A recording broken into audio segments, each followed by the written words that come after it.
Hi friends, welcome to sweet voice. Channel నచ్చినట్లయితే like చేసి support చేయండి. ఇది ఎవరిని కూడా ఉద్దేశించిన కథ కాదు, కేవలం వినోదం కోసం మాత్రమే. ప్లీజ్ లైక్ చేసి సబ్స్క్రైబ్ చేసుకోండి ఫ్రెండ్స్. ఇక వీడియోలోకి అయితే వెళ్దాం. నేను ఇంజనీరింగ్ 3వ సంవత్సరం చదువుతున్నాను. నా యొక్క కలల రాణి బిందు, వయసు 24, సూపర్ స్ట్రెచ్. నేను రోజు షటిల్ ఆడడానికి గ్రౌండ్కి వెళ్ళి సాయంకాలం 7 గంటలకు వస్తే ఇంటికి అలానే వచ్చి ఫ్రెష్ అవ్వడానికి బాత్రూమ్కి వెళ్తున్నా. ఇంతలో బాత్రూమ్ నుంచి సౌండ్స్. ఏంటా అని దగ్గరికి వెళ్ళి డోర్ తీసి చూసా. ఓపెన్లో ఉంది. అయితే నేను షాక్.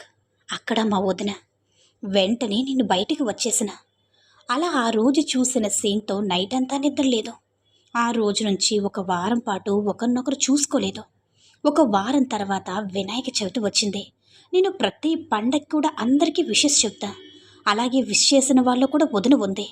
అందరి దగ్గర నుంచి రిప్లై వచ్చాయి. అందులో మా వదిన కూడా మెసేజ్ చేసింది.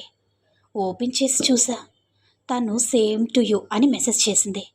ఆ రోజు నైట్ ఫోన్లో గేమ్ ఆడుతుంటే హాయ్ అని వాట్సాప్లో మెసేజ్ చేసింది వదిన. హాయ్ అన్నాను. ఏం చేస్తున్నావు అని అడిగింది. గేమ్ ఆడుతున్నా అన్నా. నువ్వు చూసింది ఎవ్వరికి చెప్పకు అంది. ఏం చూసాని అడిగా. వారం క్రితం చూసావు కదా అంది. నేనేం చూసా అన్నా. అదే బాత్రూమ్ అనంది. ఓ అదా, నేను అప్పుడే మర్చిపోయా అన్నా. కానీ చూసినప్పటి నుంచి డైలీ ఊహించుకుంటున్నాను. థ్యాంక్స్ అంది. ఇట్స్ ఓకే అన్నా. సరే గుడ్ నైట్ అంది. గుడ్ నైట్ చెప్పి బాత్రూమ్కి వెళ్ళి పడుకున్నా.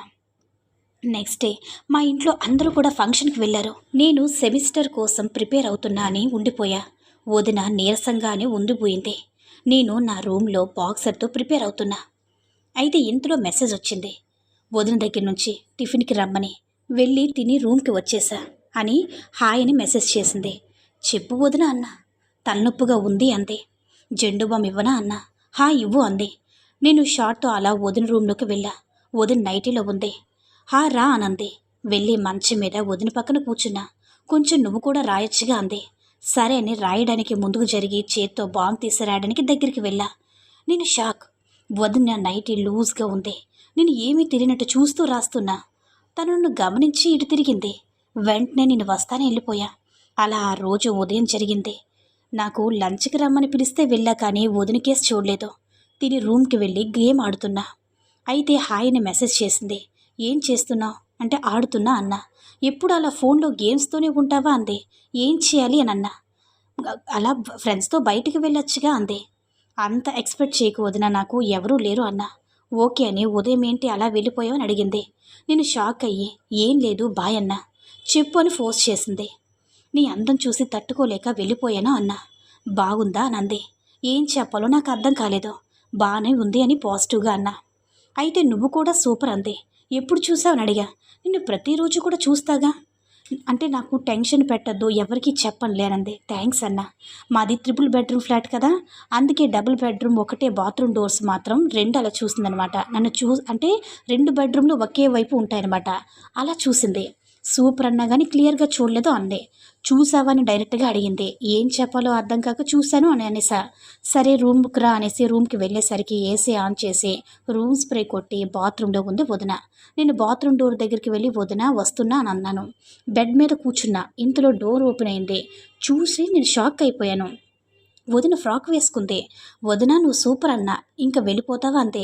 ఏదో చూపిస్తా అన్నావు, అందుకే ఇలా రెడీ అయి ఉన్నాను అంతే. నేను తట్టుకోలేక వదినకి హక్ ఇచ్చి కిస్ చేసి వచ్చేసా అనమాట. అలా వదిన పూర్తిగా రెస్పాండ్ అయింది. అలా కిస్ చేస్తున్న వదిన నువ్వు సూపర్ అన్నా. నన్ను వదిన అనకు, ఇప్పుడు నేను నీ భార్యనయ్యాను. వదిన పూర్తి మూడ్లో ఉందన్నమాట. షాక్లో అలానే చూస్తున్నా.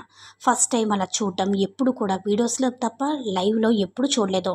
ఏంటి అలా చూస్తున్నావంతే. ఇదే మొదటిసారి ఫుల్గా చూడటం అన్నా. ఇంకెందుకు లేటు స్టార్ట్ చేయండి. వెంటనే తనను అల్లుకుపోయాను. అలా ఇద్దరం కూడా ఒక 20 నిమిషాలు అలసిపోయాం.